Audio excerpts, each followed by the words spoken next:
Hello. I've been reading an article by Mortgage Point here on my phone, and this article was posted on the 10th of July, right? So it was basically saying that there was an increase in US home sales for about 1.3%, right? And that was basically the highest increase for about a 4 week period. Uh, till around about 5th of July. So basically, they were tracking it over like a 4 week period till about end of beginning of July, 5th of July.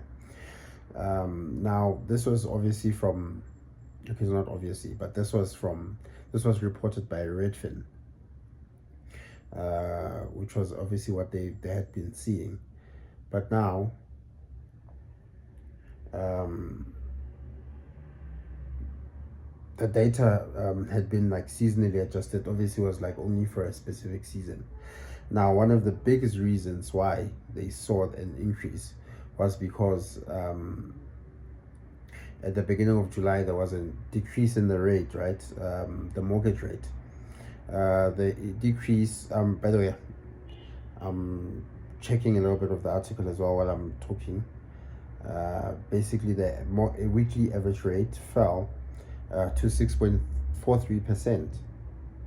Around about the early July, which was the lowest it had been in about 6 weeks or so. And since then, obviously there was a bit of the conflict after the negotiation Iran and the US had.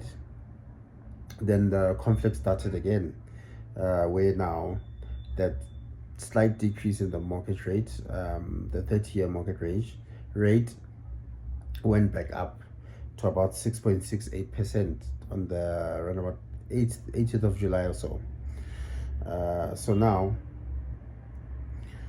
because of that, obviously, the slight decrease in the rate changed obviously how much um,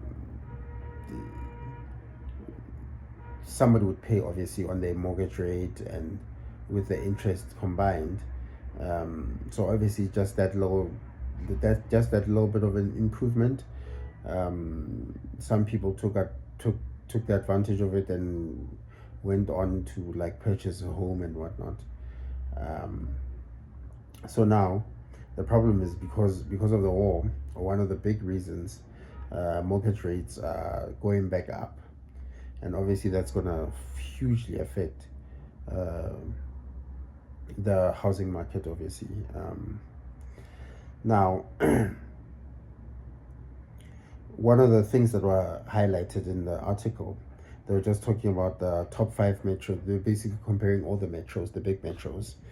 So basically the top five metros with the biggest year-on-year increase in median sale price. Number one was Pittsburgh at 9.2%. San Francisco came at number second at 8.2%. West Palm Beach, Florida at 7.6%. Philadelphia 7.6%. And the fifth one was Chicago at 6.1% increase. Now the next one was the decrease amongst the eight big metros. The top five metros with the biggest year-on-year decrease in median sale price. Number one was San Jose at -6%, Seattle at -4.5%, Miami at -2.1%, Dallas at -1.5%, Riverside at -0.4%.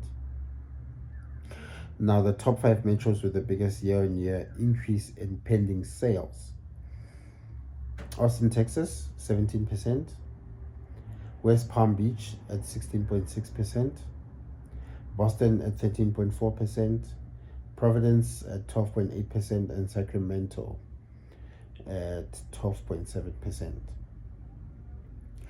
Now, the top five metros with the biggest year-on-year decrease in pending sales.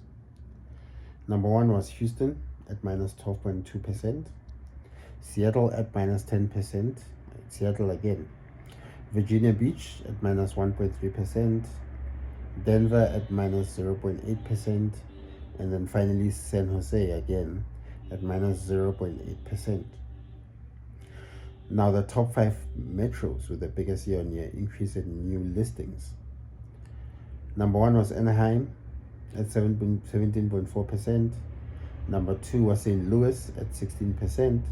Number 3 was Philadelphia at 14.8%. Number 4 was Boston at 12.6%. Number 5 was Austin at 11.3%. Now, the top 5 metros with the biggest year-on-year decrease in new listings. Number 1 was Dallas at minus 13.2%. Fort Worth, Texas at minus 12.4%. Atlanta at minus 6.8%. Jacksonville at minus 6.3%, and Miami at minus 4.2%. Now, in the rest of this article, they were just quoting what Zhao said was that if the trend continues, we may get more fresh listings from sellers hoping to take advantage of the demand and high prices. That's about it from the article. If you'd like to read up more on it, I'll post the link below the video. And yeah, cheers, bye.